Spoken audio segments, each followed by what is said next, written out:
dit avant moi, mais je suis le seul à vous le dire ce soir. Bonsoir et bienvenue sur votre émission Sport. mbokk yeeg xarit yi ñu ngi leen di béggee bu baax a baax téléspectateurs de la Zoom TV encore une fois ñu ngi bég di leen béggee bu baax a baax yéen ñi safoo à chaque fois di ñu vous êtes les meilleurs. Voilà, aujourd'hui on est ici dans les locaux de Yeew muy équipe bi nga xamante ni vraiment kenn dootu ko présenté au niveau de la région de Diourbel ñu nekk di def yu spécial nekk di représenter aussi Diourbel dignement partout au Sénégal. Récemment c'était en 2013 ñu ngi nekkoon def Ligue des Champions représenté woon la région de Diourbel aussi wane fa seen bopp wane aussi que ni c'est des dignes fils du Baol. Vraiment loolu aussi tamit c'est à saluer. tey jii nag ñu ñëw fii li ñu fi ñëwee nag lenn ñu fi andi muy dañu nekk ci ay préparatifs lan mooy dañuy waajal seen phase nationale bi ñu war a représenter toute la région de Diourbel maanaam Diourbel Bambey Mbacké. C'est très important aussi que loolu ñu teg ci baaraam waxtaan ci bu baax a baax ndax fi mu nekk nii ñëw nañ ci seen quartier fii ci biir Yeew war ci waxtaan ak ñoom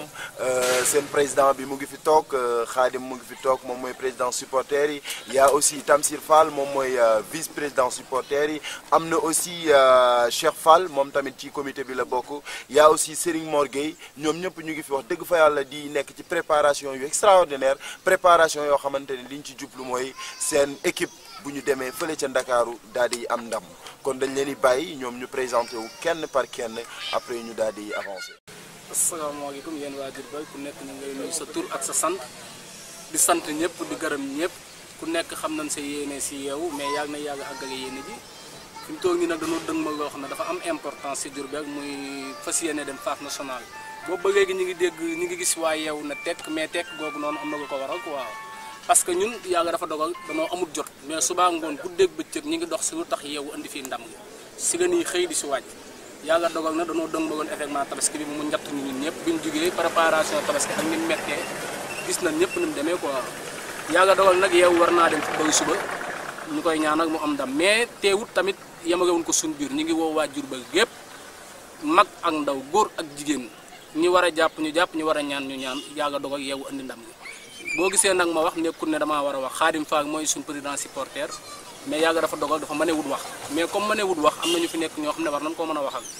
ñu ngi sant ñëpp di gërëm ñëpp di ñaan ak Yeew andi ndam gi mu doon ndam gi sedd kuy wonoon waa Diourbel gépp tàggal nan ñëpp loxo moomu ñu Yeew Diourbel la. salaamaaleykum yéen waa Diourbel leen di nuyu yéen ñëpp ku si nekk sa tur ak sa sant waa di leen xamal ne ñun supporter ay see Yeew suñ tekkaaral bii nii maanaam nekkul ne danoo yëgut max bi wala dara mais yëg nañ lépp daal en tout cas daal ñu ngi tàllal ñëpp loxo ñu ñëw jàppale suñu ASC ñu dem jëli ndam bi andi ko Diourbel foofu nag la ñu yem pour l'instant. asalaamaaleykum ñoo ngi leen nuyu kenn ki ci nekk ci turam ak santam di leen ziar di jéggalu ci yéen tamit naaju tàng wi ngeen dox ñëw mais lépp pour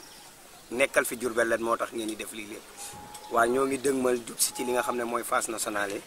war a dem Dakar football yi di ñaan yàlla nag waa Njaaréem gépp génn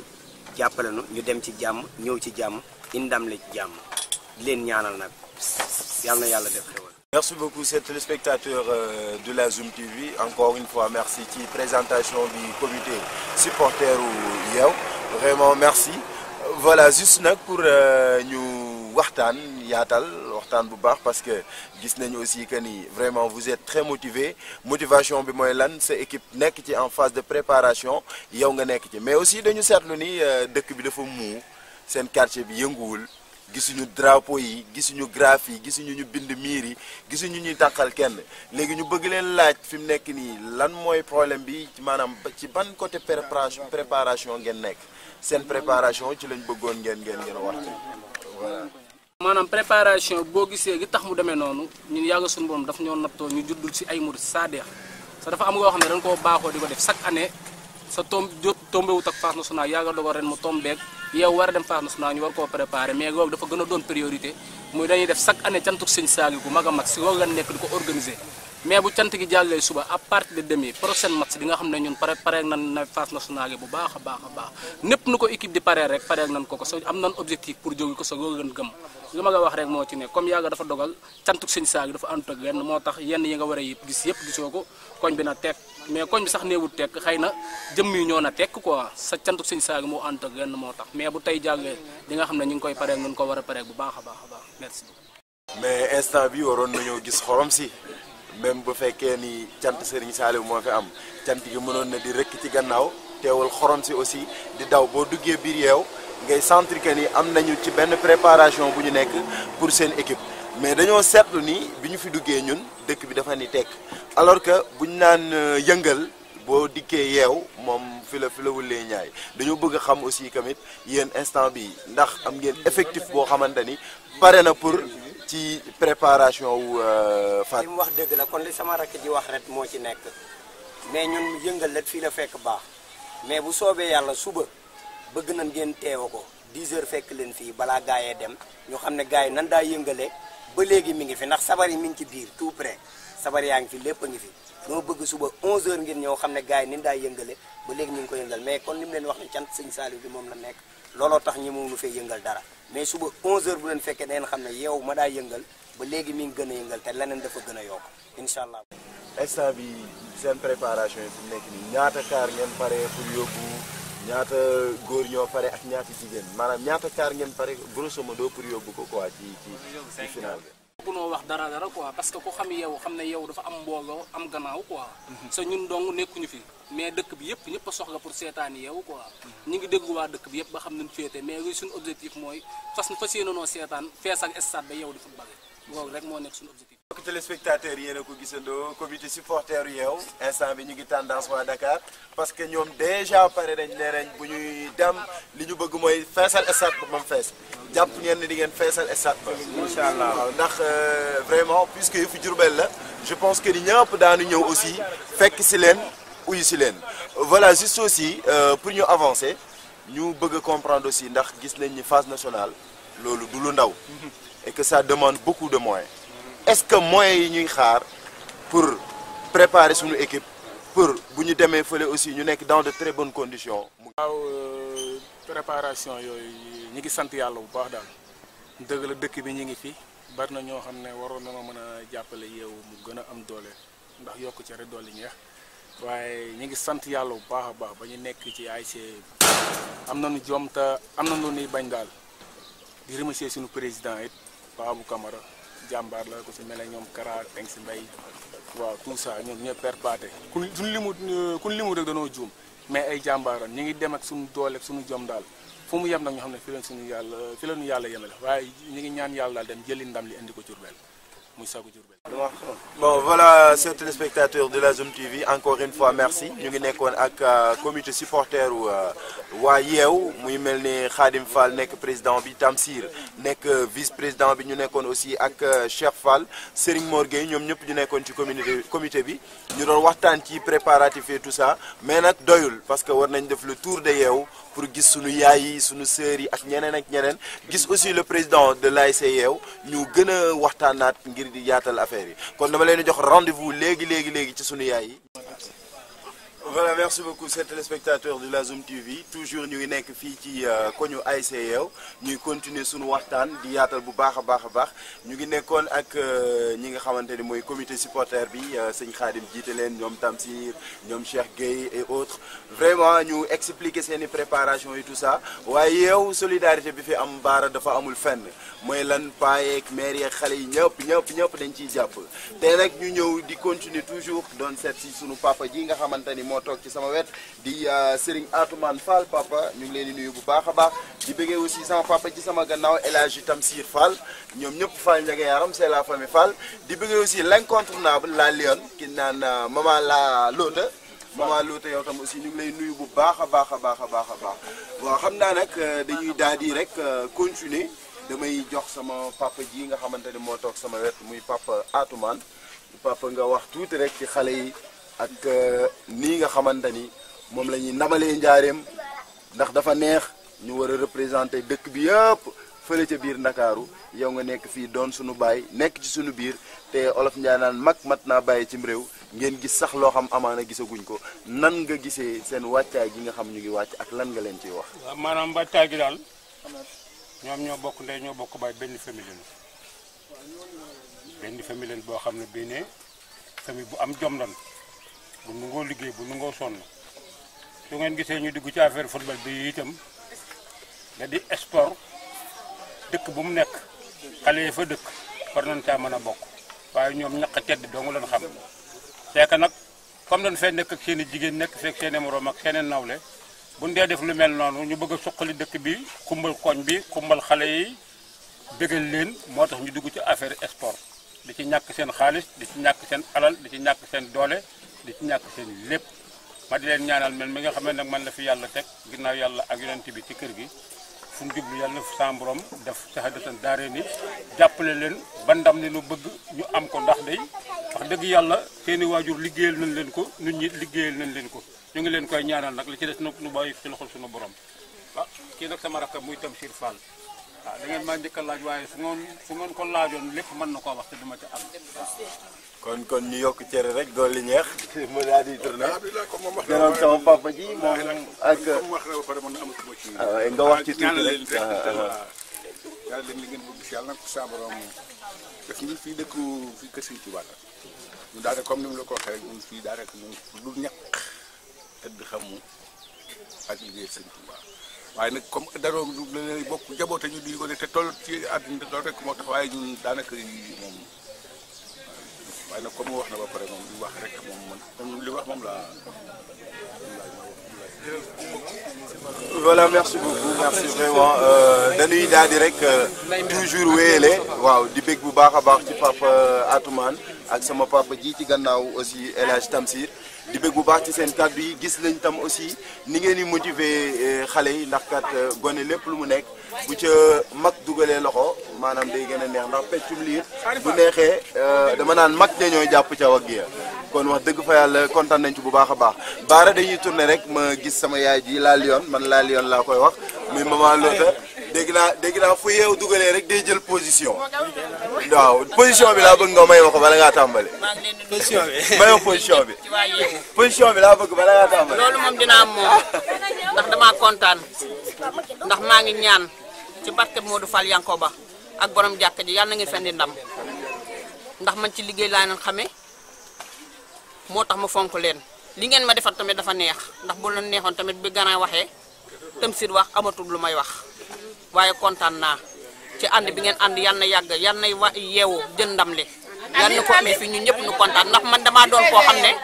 fu yeewu footballé rek damay kontaan damay bàyyi sama liggéey bépp ci kàttanu borom Touba Njaareem maa ne nii.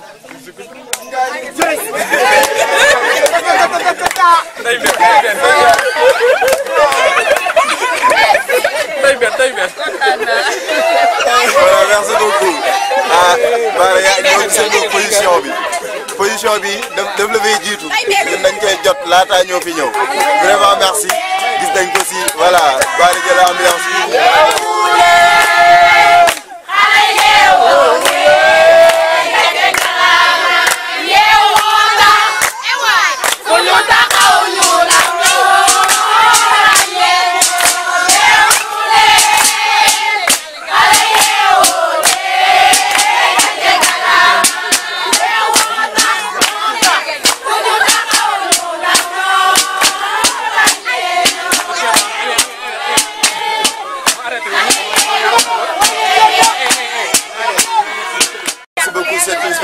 de la Zoom TV toujours ñu ngi nekk fii ci ASC Yeewu yéen a gisandoo ambiance bi gis ngeen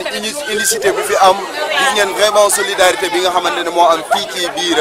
diwaanu Yeewu ngeen gis que ni ñoom ñàkk dundee rek la ñu xam ñàkk dundee googu noonu moom la ñuy dundee ba ci bal bi ndam rek bari jom bari fulla voilà dañuy ñëw nag ki nga xamante ni moom moo représenté jànk bi muy Ndeye Mbène Fall Ndeye Mbène Fall nan ngeen waajee final maanaam phase nationale yu Yeewu bi fële ca Ndakaaru. waaw comme ni ko waxee rek waaj ko rek ndax ay say Yeewu moom ku xamul tamit dégg nga turam Yeewu tur wi egg na foo xamante ne nii xëy na jëmm gi sax eggu fa wante Yeewu moo mel noonu Yeewu doon na loo xamante ne nii egg na fa sori daal ci Diourbel egg na fa sori ci nawetaane waaw Dakar sax xam nañ loolu xam na ne yeewu dafa dundal nawetaan yeewu dafa bokk ci nawetaan daal ni ñuy demee Dakar nag mooy dinañ dem ci discipline dinañ dem ci jàmm ñëw ci jàmm li ñuy yóbbu muy ndam mu daan ko indi incha allah danañ dem indi coupe bi fii ñu féetewaat ko comme nii ñu taxawee nii noonu lañ koy féetewaat yeewu dong na demul phase nationale Diourbel gi yëpp ñooy def phase nationale ndax yeewu bu demee phase nationale présenté na fa Diourbel yëpp jiite rek da leen a jiite rek mais Diourbel mooy dem phase nationale te Diourbel gi yëpp dinañ ci jàpp incha allah yeewu tamit li nga xamante ne moom lañ ko xamee muy discipline supporter ak football bu rafet incha allah dinañ ko def ba àddina bi yëpp tekki seen bët li ci des nag moom mooy ñu dem ak jàmm ñoo jàmm li ci des ñu bàyyi ko ci loxol yàlla waaye wonge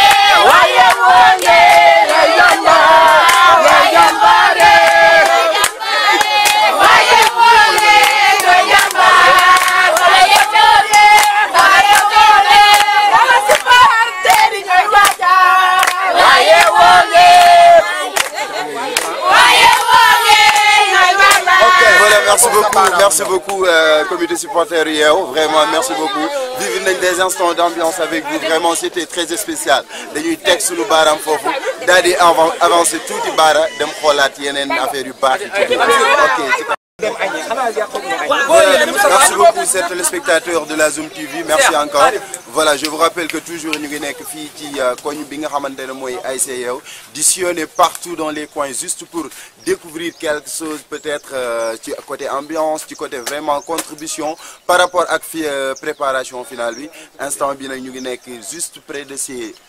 Pa Abou Camara, le président, le général de l'assurance, président ASC Yeewu, vice-président de la Sonacos, vraiment moom tam mu doon ku am motivation doon ku engagé pour le développement de la région de Diourbel mu ngi fi toog Pa Abou le président ñu ñëwoon nag doon la laaj sa ASC bii di Yeewu ak ni nga ko gëmee ni nga ko bëggee fi mu nekk nii ñu nekk phase nationale ngeen nekk ci pratiquement dernier réglage yi ana nan ngeen pare ak nu ngeen ko waaje fi mu nekk nii. waaw ñu ngi leen di nuyu di leen sant di leen di ziare waa Diourbel yëpp di leen ziare tamit sama mbokk taalibe yi donc comme ni ngeen ko waxee rek yéen a ngi fii si koñu ASC Yeewu képp ko xam ASC Yeewu xam na ni ASC bi nga xamante ne par l'âge du ASC bu xamante ne am mag na waaye nag su fekkee dégg-dégg la ak ASC bu mag palmarès ak yooyu di nga xam ne boole ne ko si ASC yu mag yi léegi. yàlla suturaal nañu daaw ba nga xamante ne def nay palmarès bu baax ren nag bokk na si nga xamante ne dañuy représenter la région de Diourbel di leen wax ni ñoo ngi jëm phase nationale ñoo ngi si préparatif yi mais dañuy dem sous la bannière de la région de Diourbel demuñu pour ASC Yeewu donc ñun représenter Diourbel la ñuy représenter ji donc waa Diourbel nag vraiment jàpp nañ si bu baax a baax à travers l'ORCAV la mairie. dëkk bi ñëpp jàpp nañ si les sympathisants yeneen équipe yëpp vraiment jàpp nañ si vraiment le maire wax naa ko jàpp nañ si ñoom ñëpp vraiment ñun daal ñoo ngi wàcc nay sunu équipe duñ ko war a waajee équipe bi baax na trop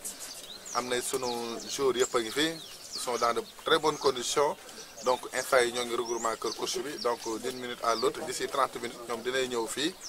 pour ndax sunu départ ñoo ngi ko prévoir à 16h ndax ñun ñoo ngi war a loger à Rufisque waa ONCAV nag jox nañu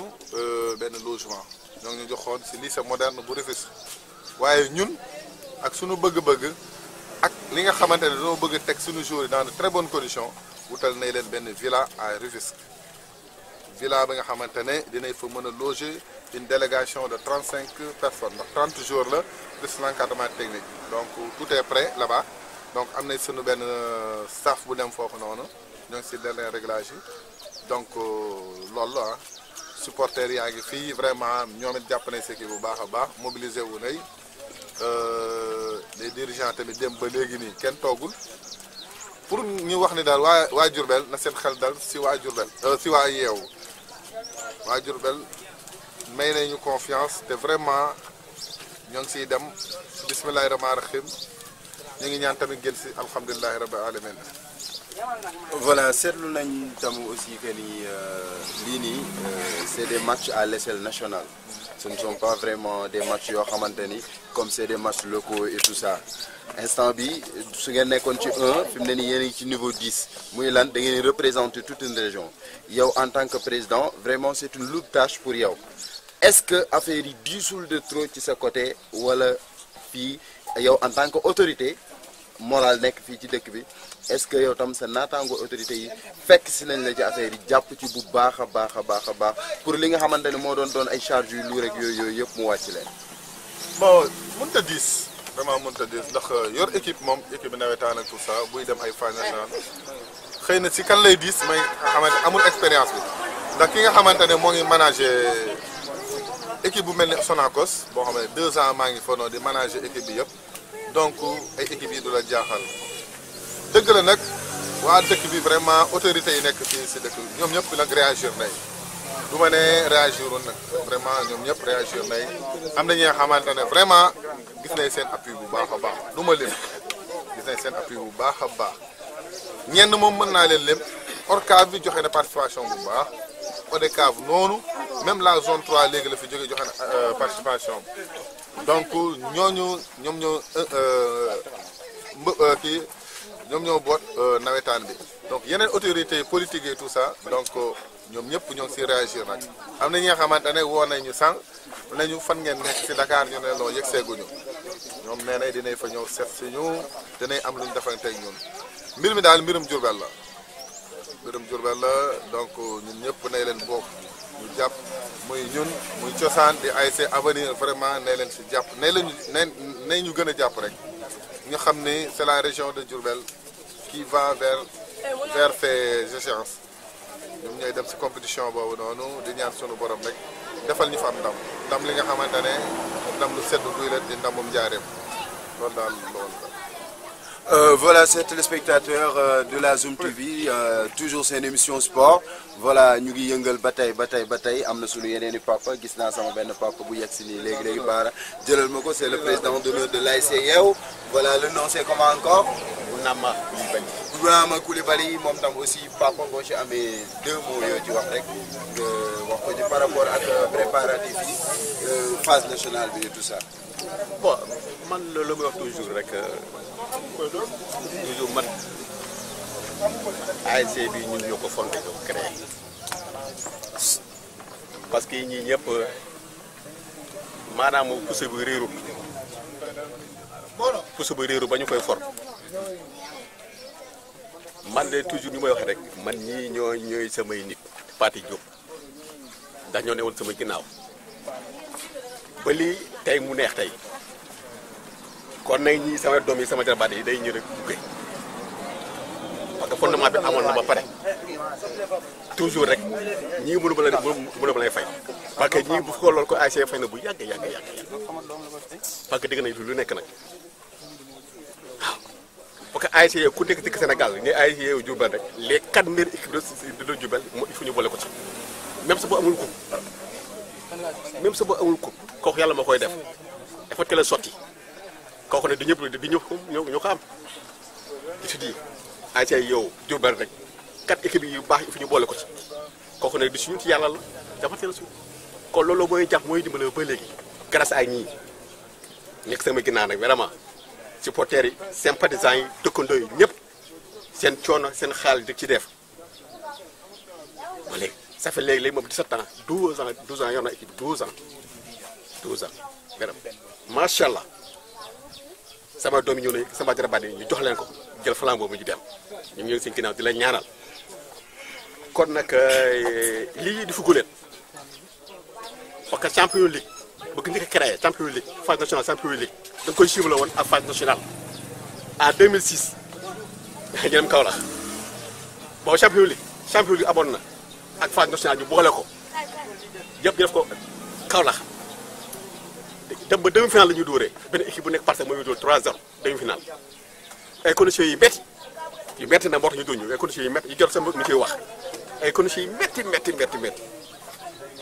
champion league phase nationale boobu c'était la première fois ñu ko def ñu koy créé au Sénégal jël demi-finale fii ko ak Kaolack boole ko jumelé ko ak phase nationale c'était en 2006 ki dama bàyyi ma fenn kon nag yooyu yëpp xam naa ko du dund da ànd ak ñoom di galère yooyu ay conditions yi métti. et que ba léegi vous restez vraiment le président Voilà. d'honneur de l'ASC Yeewu. Vraiment nice. léegi nag pour un dernier mot damay ñaan rek ñu dem ci jàmm ñu waat ci jàmm fekk ñu ci jàmm kon dañuy ànd nekk benn booloo du dóor du xàccandoo voilà kon lu ñu bëgg rek dinañ ko am incha allah solidarité groupe ñëw dem ci jàmm fubal ci jàmm indi ko ci jàmm incha allah bu fekkee daal lii la ñu doon wax ñu ko def ba léegi moom macha allah mention spéciale voilà kon nag bon voyage et bonne continuation ak championnat bi da nga ci dugg yàlla na rafet yàlla na neex ñi ñëw di bëggal waa koñ bi di ko bëggal waa Diourbel jërëjëf. Voilà, merci beaucoup Bara. C'était le président d'honneur de l'ASC Yeewu mag mat naa bàyyi cim réew ndax yeesalaat na fi yu yees fekk en tout cas bég nañ ci bu baax a baax Bara daa mel ni sama père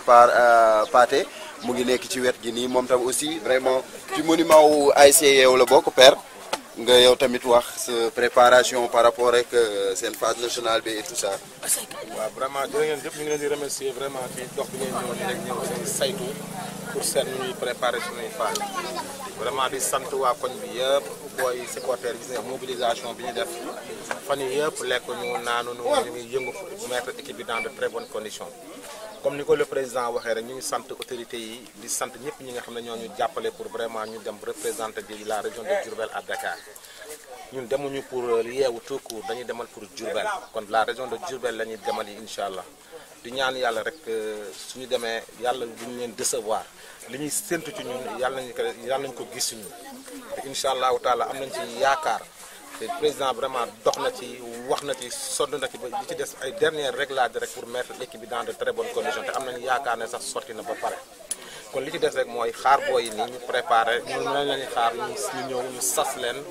ñaax leen libéré leen ñu dem loolu rek moo ci def vraiment di leen remercier encore di remercier koñ bi yëpp ak ñëpp ñi nga xam ne vraiment jàppale nañu seetaanuñu ci suñu bis quoi vraiment ñoom itam ñu ngi leen di sant ñu ngi leen di gërëm ci vraiment ci jàppale bi ñuy jàppale di remercier ñëpp zone 3 beeg ainsi de suite fàttewuñu kenn ak surtout le maire Malick Fall déplacé wu na ñëw bu fii vraiment indi participation te ni mu ko defee à l'ASC Yeewu noonu la ko defee cosaan noonu la ko defee avenir kon ñu ngi remercier toutes les autorités à travers monsieur Malick Fall vraiment je vous remercie. Voilà, merci beaucoup. C'était tout pour votre émission sport. Voilà, je vous rappelle que Yen Accent Zoom, c'est une soirée d'amour qui vient de commencer et qui n'a pas encore dit ses derniers mots. Banex doué, nakar doué, soye bu nexé ci xol lay dess, mais nak lu teug tass du Dieu on se le fesse. Merci beaucoup et bye bye ci kanam. Joxante rendez-vous ci kanam. OK, merci.